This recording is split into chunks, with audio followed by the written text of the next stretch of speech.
नमस्कार, good morning. स्वागत है आपका मगरा न्यूज पर। तारीख आज हो गई है 9 अप्रैल 2023, दिन है रविवार, हिंदी तिथि बैसाख माह किशन पक्ष की तृतीया।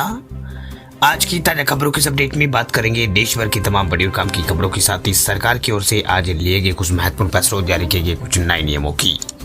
तो इस वीडियो को अभी लाइक करें और चैनल को सब्सक्राइब करके घंटी के निशान को जरूर से दबा दें। तो चलिए आगे बढ़ते हैं आज की बड़ी खबरों की तरफ। तो पहली बड़ी खबर देखिए, आम आदमी के लिए कुछ खबरें। इस प्राइवेट कंपनी ने घटाए हैं सीएनजी और पीएनजी के दाम। इन शहरों में सस्ता हुआ है खाना पकाना और गाड़ी चलाना।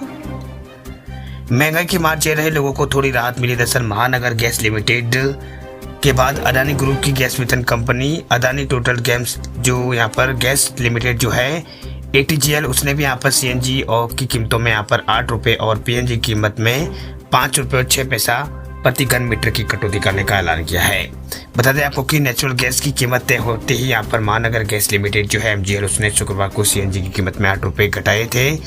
वहीं यहाँ पर पीएनजी की कीमत को भी 5 रुपये घटाकर 49 रुपये प्रति यूनिट कर दिया था।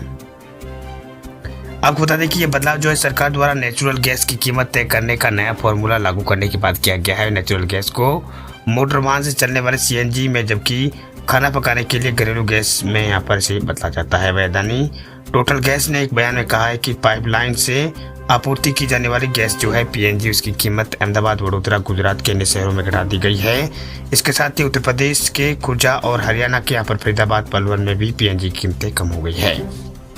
चलिए बात करते हैं अगली खबर की। तो पंजाब सरकार का बड़ा फैसला देखिए, सुबह 9 नहीं 7:30 बजे से खुलेंगे सरकारी ऑफिस। सीएम भगवंत मान बोले बचाएंगी बिजली। पंजाब में बिजली की बचत करने के लिए मुख्यमंत्री भगवंत मान ने बड़ा फैसला लिया। दरअसल मान सरकार ने आगामी 2 मई से सुबह 7:30 बजे से सरकारी कार्यालयों को खोलने का आदेश दिया है। सीएम मान का कहना है कि पहली बार ऐसा फैसला यहाँ पर लिया गया है। इससे रोजाना करीब 300 से 350 मेगावाट बिजली की बचत होगी। दरअसल सीएम मान ने कहा है कि हमारी सरकार ऊर्जावान और विचारशील है, हम लोगों के हित में फैसले लेने से नहीं झिझकते हैं। वह पंजाब के मुख्यमंत्री भगवंत मान ने ऐतिहासिक फैसला लेते हुए कहा है कि बड़े यहाँ पर लोक हित में सरकारी कार्यालयों का समय जो है, मौजूदा समय जो है प्रातः 9 से शाम 5 बजे से बदलकर प्रातःकाल 7:30 से दोपहर 2 बजे तक करने का ऐलान किया है।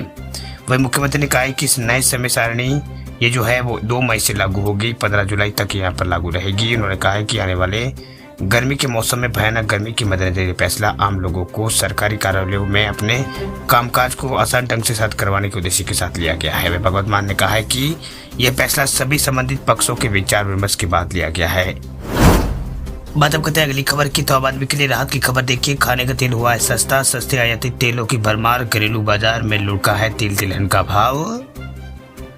देश में सूरजमुखी, सोयाबीन जैसे सस्ते आयातित तेलों की भरमार होने के बीच मांग जो है कमजोर रहने से दिल्ली तेल तिलहन बाजार में कल जो है तेल तिलहन बाजार में तेल तिलहन की कीमतों में यहाँ पर गिरावट का रुख रहा।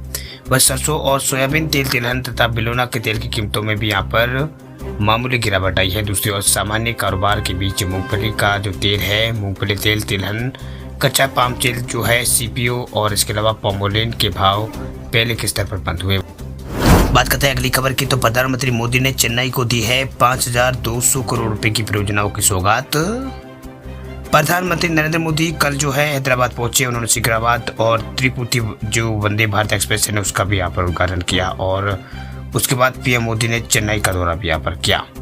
वहीं चेन्नई में उन्होंने 5,000 के आसपास जो मतलब 5,200 करोड़ रुपए की परियोजना की जो सौगात जो है वो यहाँ पर उसको यहाँ पर सौगात जो है चेन्नई को दी। दरअसल बात यूँ है कि प्रधानमंत्री नरेंद्र मोदी जो है तमिलनाडु में कल कई कार्यक्रम में शामिल हुए। उन्होंने कई परियोजनाओं को हरी झंडी दिखाई। PM मोदी ने चेन्नई में 5,200 करोड़ की लागत से विभिन्न विकास परियोजनाओं का उद्घाटन और शिलान्यास किया। चलिए बात करते हैं अगली खबर की। तो देश में दिनों दिन बढ़ रहे हैं कोविड के नए मामले। पिछले 24 घंटों में सामने आए हैं 6,155 केस। भारत में पिछले 24 घंटों में कोरोना के जो है 6,155 नए मामले सामने। इसी के साथ ही इलाज करा रहे मरीजों की संख्या जो है भारत में 31,000 पार हो गई। वहीं केंद्रीय स्वास्थ्य मंत्रालय की ओर से कल सुबह जारी हुए आंकड़ों के मुताबिक भारत में कोरोना वायरस के अब तक संक्रमित हुए लोगों की संख्या 4,47,51,259 हो गई है। वहीं आंकड़ों के अनुसार देश में संक्रमण से 11 और मरीजों की मौत पिछले 24 घंटों में हुई है। कुल मृतकों की संख्या भारत में 5,30,995 अब तक हो चुकी है। इनमें केरल की तरफ से संक्रमण से मौत के मामला जो है पुनः मिलने आने के बाद मृतकों की लिस्ट में जोड़े गए 2 मामले भी इसमें शामिल है। वह स्वास्थ्य मंत्रालय की वेबसाइट के मुताबिक भारत में इलाज के तहत मरीजों की कुल संख्या जो है संक्रमितों का ये 0.7% है। वही कोविड-19 से ठीक होने वाले राष्ट्रीय दर जो है भारत में भी 18.75% है।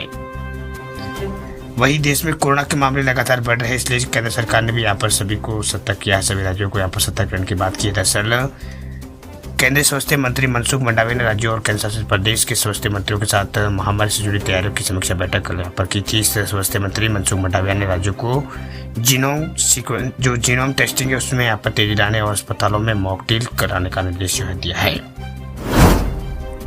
बात करते हैं अगली खबर की, तो दूसरे देशों से आ रहे लोगों को बिना टेस्ट यूपी में नहीं मिलेगी एंट्री, योगी सरकार ने लिया है फैसला। देश में कोरोना के बढ़ते मामलों को देखते हुए उत्तर प्रदेश सरकार ने बड़ा फैसला लिया। उत्तर प्रदेश सरकार ने विदेश से आ रहे सभी यात्रियों का कोरोना टेस्ट अनिवार्य कर दिया है। दरअसल यूपी सरकार का ये जो फैसला है ऐसे समय आया है जब भारत में एक दिन में कोरोना के 6,155 नए मामले सामने आए। देश में तेजी से मामलों में बढ़ोतरी हो रही है। चलिए बात करते हैं अगली खबर की, तो रिलायंस जियो की देश में बढ़ेगी ताकत, जियो फाइनेंशियल होगा देश का 5वां सबसे बड़ा बैंक। एशिया के सबसे अमीर व्यक्ति मुकेश अंबानी बहुत जल्दी भारत के फाइनेंस सेक्टर में तहलका मचाने जा रहे हैं। दरअसल रिलायंस इंडस्ट्री अपने फाइनेंस कारोबार को जियो फाइनेंशियल सर्विसेज के नाम से अलग कंपनी के तौर पर लिस्ट करने जा रही है। दरअसल इससे जहां रिलायंस इंडस्ट्रीज के शेयरों में तेजी आने की उम्मीद है, तो वही जियो फाइनेंशियल सर्विस देश का 5वां बड़ा बैंक बनने जा रहा है।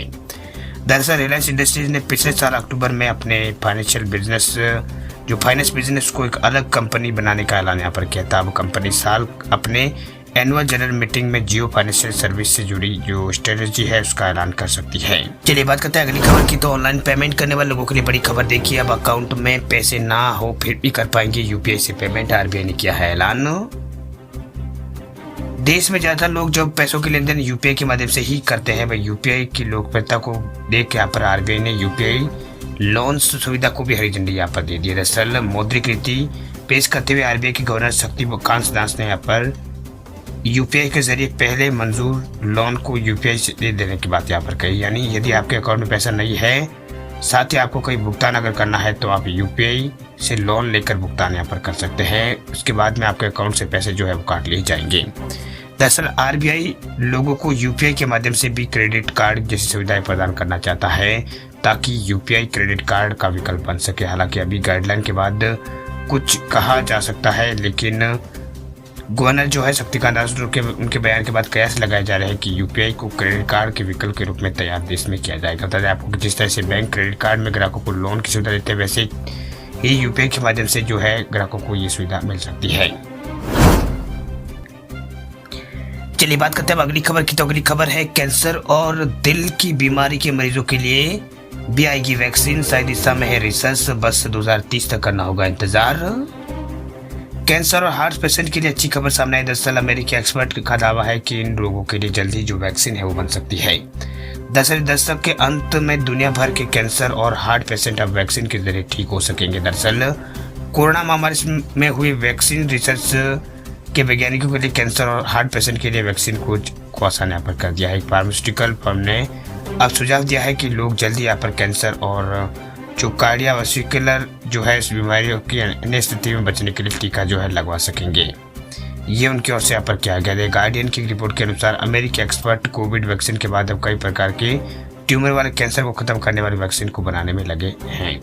ये जो टीका जो है 2030 तक तैयार होने की संभावना जताई जा रही है।